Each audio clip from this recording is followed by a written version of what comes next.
Les citoyens du Mono, en particulier ceux d'Atiémé et de Lokossa en séance de sensibilisation. Le Bénin amorce sur le plan politique de grands changements et il urge de tenir le peuple béninois tout entier informé. Le sujet qui fait objet de sensibilisation ce jour, jeudi 27 novembre 2025, concerne la mise en place du Sénat et les réformes constitutionnelles dans leur ensemble adoptées du 14 au 15 novembre dernier.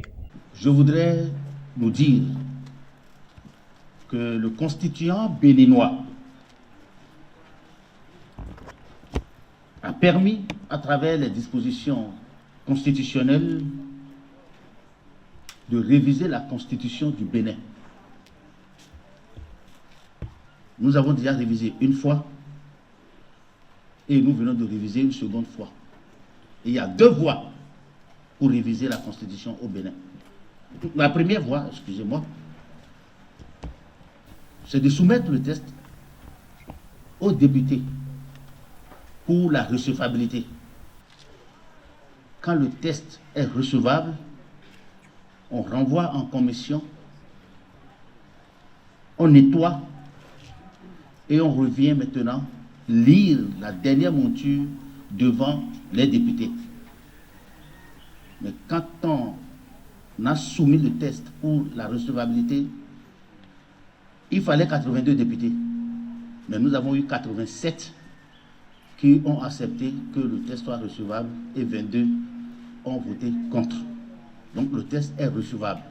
Oui, va donner mieux que et la zone de tout ouais.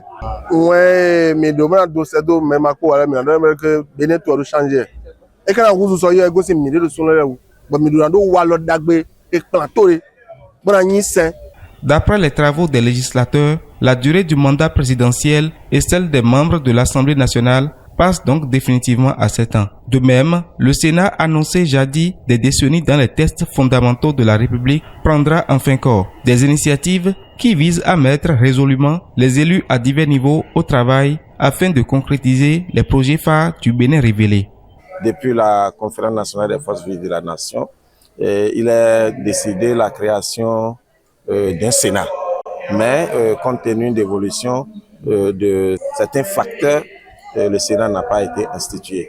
Et maintenant, vu l'évolution du développement de notre pays, développement socio-économique de notre pays, les orientations actuelles de notre pays, les députés se sont retrouvés le 14 novembre passé pour décider de revoir certains facteurs de notre constitution.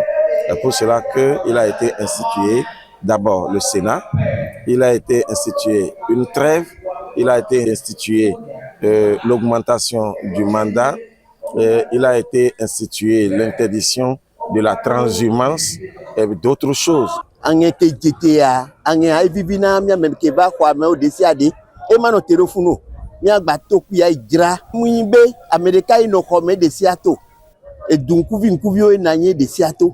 La séance du jour qui a eu lieu à la maison des jeunes d'Aïnvedji à Lokossa et à Tiémé a beaucoup attiré l'admiration du public. Y ont assisté des personnes au profil diversifié telles que des chefs religieux, cadres administratifs, citoyens lambda et autorités politiques des communes de Lokossa et à Tiémé où la tournée s'est achevée. Notons que la tournée a démarré le 22 novembre et s'achève le 29 novembre 2025 sur toute l'étendue du territoire national.